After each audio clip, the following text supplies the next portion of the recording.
Hoje você vai conhecer um instrumento muito importante para conseguir qualidade em mecânica. É o relógio comparador. Com ele, eu consigo saber se as peças que eu vou entregar para o Ataliba estão com as medidas de acordo com o que a fábrica dele precisa. É verdade. Eu vim buscar umas peças que o Ananias fabricou e vou aproveitar para dar uma olhada e ver como funciona esse relógio comparador. Você sabe, não é? Sempre que eu posso, eu gosto de aprender um pouco mais para progredir no meu trabalho. Nesta teleaula, você vai aprender a mexer com o relógio comparador para fazer as suas medições. E você ainda vai conhecer as diversas utilizações deste instrumento tão importante no dia a dia da mecânica. Se você está querendo acertar os ponteiros com as medições mais precisas, fique ligado, porque a nossa teleaula está começando.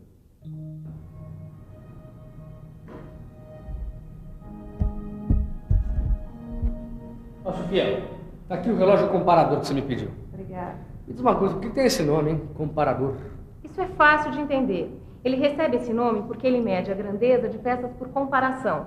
Ou seja, ele define a diferença da grandeza que existe entre a peça e um padrão de dimensão pré-determinado.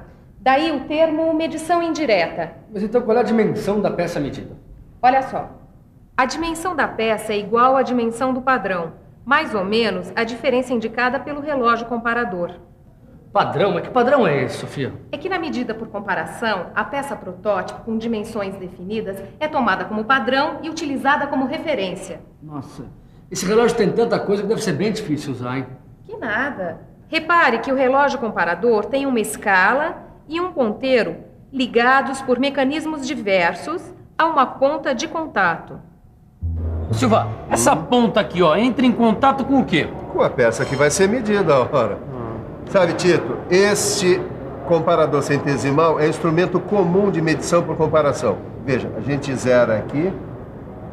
Certo. Aqui, perceba que as diferenças percebidas pela ponta de contato são ampliadas mecanicamente e fazem o ponteiro girar diante da escala, viu? Já entendi. A ponta de contato sofre uma pressão que mexe o ponteiro. Exatamente. Se o ponteiro girar no sentido horário, a diferença é positiva.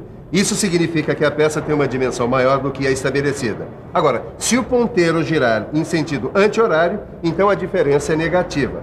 Aí quer dizer que a peça tem uma dimensão menor do que a que deveria ter. Ah, Silva. Bom, dá uma olhada nesse aqui, ó. Eu acho que ele tá meio diferente, ó. Não está diferente não, Tito. Esse daqui é um relógio vertical. Nesse relógio a escala está perpendicular à ponta. E pra que serve esse ponteiro menor aqui, Silva? É para o caso de ter um curso com mais de uma volta. Ele é chamado de contador de voltas do ponteiro principal. Ah, então é assim que você checa para ver se a peça está dentro da sua tolerância, né? É. Tá vendo como é prático? Olha, esse relógio aqui tem esses limitadores de tolerância que eu ajustei com os valores mínimo e máximo permitidos para essa peça. Muito prático. Quer dizer, então, se o ponteiro ultrapassar um dos limitadores, aí você já sabe que a peça está fora da sua tolerância permitida. E assim eu posso checar diversas peças muito mais rapidamente. Além dos limitadores de tolerância, existem outros acessórios especiais que se adaptam aos relógios comparadores. Com eles, é possível fazer controle em série de peças, medições especiais de superfícies verticais, de profundidade, de espessuras, entre outras coisas. O medidor de espessura, por exemplo, é um dispositivo destinado à medição da espessura de chapas. Esse aqui é o medidor de profundidade. Bom, o nome já diz tudo.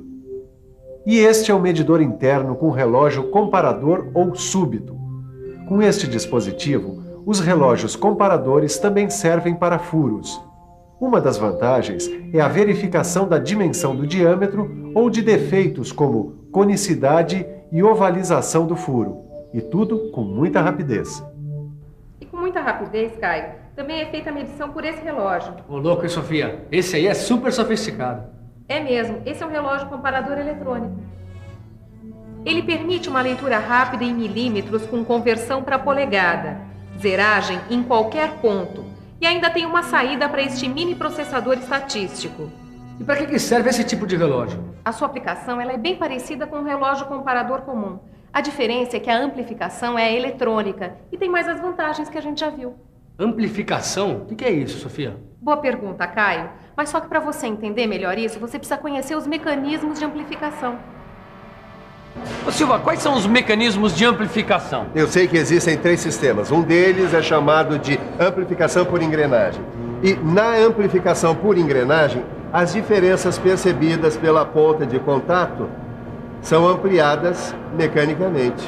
Tudo bem, mas eu continuo sem saber como é que funciona a coisa aí dentro do relógio. Muito bem. Aí, nesse caso, primeiro a ponta de contato move o fuso, que tem esta cremalheira aqui, que movimenta um trem de engrenagens, e esse trem gira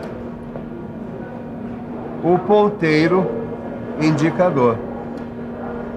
Mas Silva, qual é a relação entre o movimento da ponta de contato e o do ponteiro? Nos comparadores comuns, cada volta completa do ponteiro corresponde a um deslocamento de 1 milímetro da ponta de contato. Como o mostrador contém 100 divisões, cada divisão corresponde a 1/100º de milímetro. Ananias, qual é o segundo mecanismo de amplificação dos relógios comparadores? É a amplificação por alavanca. Por alavanca? O princípio da alavanca aplica-se aos indicadores com alavancas. Ah, e você tem um aí para eu conhecer? Não, esse é um instrumento um pouco caro. Apesar de simples, ele é bastante preciso. Sim, bom. Então fica faltando conhecer o terceiro mecanismo de amplificação dos relógios comparadores. Você tem razão. É o de amplificação mista. Ele resulta de uma combinação de alavanca com engrenagem. O bom desse mecanismo é que ele consegue levar a sensibilidade a 1 milésimo de milímetro, e isso sem reduzir a capacidade de medição. Aí, Sofia, será que eu já posso colocar a mão na massa medindo essa peça aqui? Calma, Caio. Eu sei que você tá louco para usar o relógio comparador, mas antes é preciso tomar alguns cuidados. Antes de medir a peça, é preciso que você saiba se o relógio está em condições de uso. Tá, e como é que faz isso? É o seguinte, dá uma olhada como se verificam os possíveis erros. Usando um relógio comparador fixado no suporte, nós tomamos as diversas medidas nos blocos padrão. Agora, a gente checa se a medida indicada no relógio corresponde à do bloco. Também existem calibradores específicos para os relógios comparadores. Antes de tocar na peça, o ponteiro do relógio comparador fica em uma posição anterior ao zero. Assim, ao iniciar uma medida, deve-se dar uma pré-carga para o ajuste do zero. E agora, para colocar a mão na massa, como você diz, só precisa saber quais são as aplicações dos relógios comparadores. Ah, isso eu sei. Peraí, só preciso pensar um pouco. Vamos pensar um pouco. Deixa eu ver. Bom, eu sei que uma aplicação importante dos relógios comparadores é a verificação do paralelismo. Sei também que estes instrumentos são muito indicados para fazer a verificação da excentricidade da peça montada na placa do torno. E além disso, eles são ótimos para o controle de concentricidade. Os relógios comparadores fazem ainda a verificação do alinhamento das pontas de um torno e a verificação de superfícies planas. Bom, agora eu já posso medir essa peça e checar se ela está dentro da tolerância. Pode, Tito, desde que você preste muita atenção a uma dupla que pode lhe proporcionar os melhores resultados para o relógio comparador. O uso e a conservação. Certo, mas o que devo fazer? Nada de complicado. Quando for medir uma peça, descer suavemente a ponta de contato. E só tirar a peça quando tiver levantado um pouco a ponta. O relógio deve estar sempre perpendicular à peça, para evitar os erros de medida. Eu sei que também é muito importante evitar choques, arranhões e sujeiras. E também que o relógio deve ser sempre guardado no seu estojo e só sair na hora da medição. Exatamente. Ananias, esse relógio que você está usando, ele é um pouco diferente dos outros, não é? É mesmo. Esse aqui é um relógio ponta de contato de alavanca. Ele é um dos relógios mais versáteis que a gente usa em mecânica, conhecido também como relógio apalpador. Repare que o seu corpo monobloco, ele possui 3 guias que facilitam a sua fixação em diversas posições. Existem 2 tipos de relógios apalpadores. Um deles, que é esse aqui, ó, ele possui reversão automática do movimento da ponta de medição. O outro, que é este daqui, ó, ele tem uma alavanca inversora que seleciona a direção do movimento de medição, ascendente ou descendente. As divisões do mostrador giratório variam de 1/100 a 2 milésimos de milímetro e de 10º de milésimo de polegada. É? Quanta precisão, hein? Ih, eu preciso levar aquela encomenda para a fábrica, senão o pessoal lá para e você já viu, não é? Deixa que eu te ajudo. Tá. Muito bem, Caio. Até que para sua primeira medição com relógio ponta de contato, você foi muito bem. É, Sofia, mas ainda tenho muito que aprender.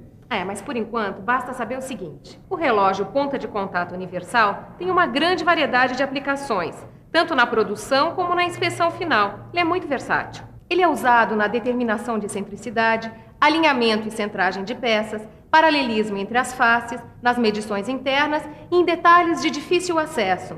Olhem os exemplos de aplicação.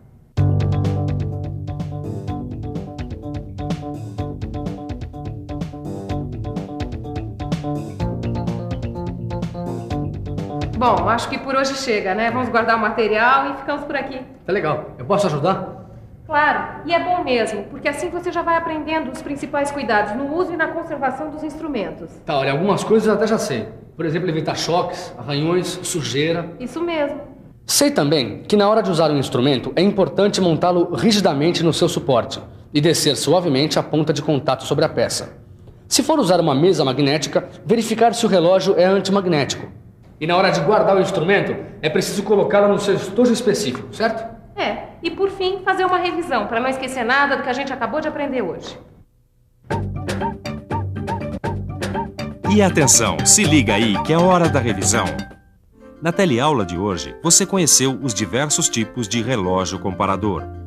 Conheceu suas diferentes aplicações. E ainda viu como funcionam os seus mecanismos de amplificação da medição. Agora é com você. Pratique os exercícios que estão no seu livro de estudos. Assim você nunca fica atrasado na matéria. Tchau. Tchau.